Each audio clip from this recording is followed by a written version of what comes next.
Round গুলি করছে। আর আমার পকেটে না বাঁচাই তো আমার তো মানে হলাইছে। পকেটে পকেটে লেগে গেছে পকেটে। আমি ব্যাংকে জমা দিই, আমি 1:30টার সময় আমি ঢাকা থেকে আসছি। রানার মামুনের লোকে আমার মামারে গুলি করতে গেছে, এই গুলি গেলে লাগছে আমার ছোট ভাইয়ের শরীরে। বিকালবেলা এনে আইসে মালের লাইগা, এই বেলা বাকি মাল দিত না, এই বেলার লগে হামলা ধরে মামা কইছে যে আমার মার্কেট এটা আমি সংশোধন করলাম, আমার বড় মামা আছে কাজল মামা, তার কাছে আইসে সন্ধ্যার সময় তারা বিকালে বইব, তারা বিকালে বসবে আর কি। বসার পরে তারা এটা মীমাংসা করবে। এই মুহূর্তে আমার মামার মারতে আইছে, গুলি করে আমার লইলে আমার ছোট ভাই গুলি গেছে, হাতের মধ্যে গুলি গেছে, গুলি গেছে একদমই।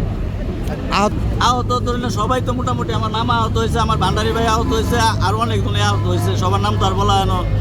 আমাদের কাছে আছে ব্যবস্থা করে গেছে। যা যা ঘটেছে এখানে সমগ্র হইতেছে সব কিছু আমাদের কাছে ডকুমেন্ট আছে, ঠিক আছে। আপনারা চাইলে আমি আপনাদের ঠিক আছে। বাকি দেওয়া হয়নি, ঠিক আছে, বাকি দেওয়া হয় নাই। খাই নিতে আসছিল, খাই কিনতে আসছিল রানা ভান্ডারি, ঠিক আছে। আপনার খাই দিয়ে নেই আমরা তাকে, ঠিক আছে, বাকিতে দিয়ে নেই, ঠিক আছে। যার জন্য এত কিছু হয়েছে 70,000 টাকার, 70,000 টাকার। কয় টাকা বাকি দিয়েছে? বাকি তো ছিল 50,000 টাকা। 50,000, 20,000 নগদ দিব, 50,000 টাকা বাকি তো। জি, আচ্ছা, পরে এটা আপনারা দেন নাই? মাল দেওয়া হয়েছে, মাল দেওয়া হয়েছে, ঠিক আছে। যে টাকাটা দিছিল তারা, ঠিক আছে, 20,000 টাকা দিছিল, ঠিক আছে।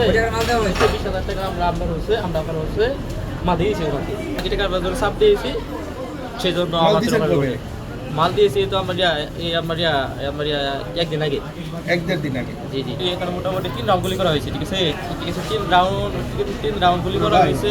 আমদা, ঘটি, কেসেসের পাইপ, ঠিক আছে, সব কিছু নিয়ে আসছে তারা। নিয়ে আসছিল 6,53,000। এই ঘটনায় আহত হয়েছে আমরা মোটামুটি আসছিলাম 6 জন। গুলি বেঁধে কেউ হয়নি। কারো শরীরে গুলি লাগে নাই? না, ঠিক আছে।